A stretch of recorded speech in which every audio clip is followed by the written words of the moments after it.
আগুনে পুড়ে ভস্মীভূত হলো এক বসতবাড়ি। বৃহস্পতিবার রাতে অগ্নিকাণ্ডের ঘটনাটি ঘটেছে মালদার বামনগোলা ব্লকের পাকুয়াহাট অঞ্চলের খিরিপাড়া এলাকায়।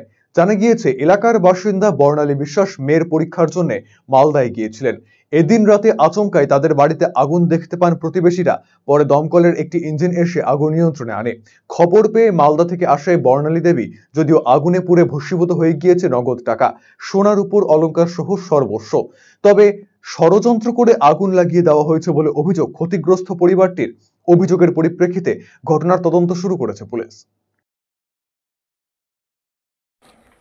আমি তো বাড়িতে ছিলাম না। কোথায় এটা কোন লোকের দ্বারা হয়তো এটা হয়েছে। কি মনে হচ্ছে, কি সন্দেহ হচ্ছে, কে লাগাতে পারে আগুনটা আপনার? এখন কারোর দ্বারা হয়েছে সেটা আমার মনে সন্দেহ হচ্ছে। আপনি তো বাড়িতে ছিলেন না কালকে, আপনি খবর পেলেন কিভাবে? আমি ফোনের মাধ্যমে পেয়েছি। কি কি ক্ষতি হয়েছে আপনার? আমার ঘরের যা ছিল সব শেষ হয়ে গেছে, টাকা পয়সা, সোনা দানা, কাগজ। আমার টাকা 1 লাখ মতো হয়ে গেছে। সোনা কি চাইছেন এখন আপনি? আমি চাইছি আমার এটা কিভাবে মীমাংসা হয় সেটা। অফার মানে খোসলা, এক ভরপুর স্বপ্ন, আপনার নিজের দোকান, একান্ত আপন।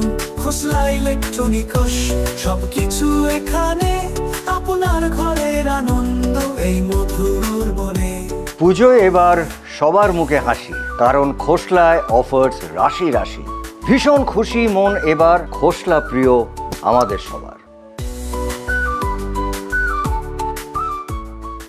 খোসলা ইলেকট্রনিক প্রাইভেট লিমিটেড, ঠিকানা মোহনবাটি বাজার, রায়গঞ্জ জেলা আদালতের বিপরীতে।